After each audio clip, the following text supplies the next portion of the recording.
Hey, welcome back to a new issue of Shutter Magazine. I am counting on this little microphone here working because it's a Saturday night. I'm on Nokomis Beach. We've got the drum circle going behind us. There are probably about 500 or so people here. Half of them were at Woodstock. The other half have no idea what Woodstock was. And it's just a great time to talk about Shutter Magazine. Besides, I haven't given you guys any culture since I was in front of Johnny Carson's house in Nebraska about a year and a half, 2 years ago. So here's the point with this month's article. First of all, it's March. That means you're down to the last month before the busy season is going to kick in. And I've gone back to basics, and we're talking about cleaning up your blog. It is time. We did your website last month. We were talking about some things to do. Now it's time to clean up your blog.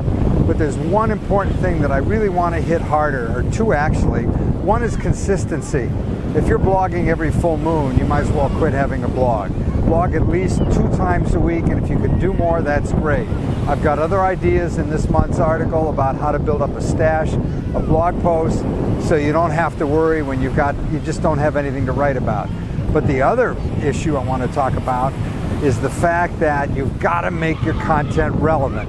Now, if I go back about 5-6 years ago, maybe even a little longer, there was a website that I was reviewing, and I was reviewing this photographer's blog, and she was all excited because she'd written this really great article she wanted me to read for a blog post. The night before, she and a bunch of her girlfriends had gone out with the local band. They'd gotten a little bit plastered. One of them went home with the drummer, and it was really very funny. It was like reading the script for Animal House, and I'm dating myself, but hopefully some of you will pick up the movie or find it on Netflix and watch Animal House because it's a classic. But here's my point. It was funny, and she was excited about sharing it with me, and she said, "What do you think?" And I said, "I think it's really funny, but who's your audience? What do you want to do?" "Well, I want to be a children and family photographer in my community." Well, right off the bat, that's the wrong article to have out there for mom to read. Now, it doesn't mean that mom wasn't a kid once and didn't have a lot of fun too, but when you're talking about building trust and a relationship with your client, you've got to think about your demographics. Remember who your readership is. So as you build your blog out, just remember, your website is about what you sell, your blog is about what's in your heart. If you really work the two of them together, you just can't lose. So that's it for this month. Remember, stay consistent on your blogging, and remember who your readers are. And one last thing that's in the article, and I want to repeat it again. If I can see the world through my client's eyes, then I can sell my client what my client buys. It's from Ed Foreman, a motivational marketing consultant who spoke to us at a meeting, it must be 25-30 years ago.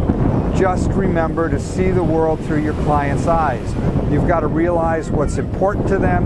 You've got to understand how they're looking to trust you to get great images of their family, and they're looking for you to listen. That's it for this month. Enjoy the last month of the quarter because the busy season is about to hit and you want to be ready for it.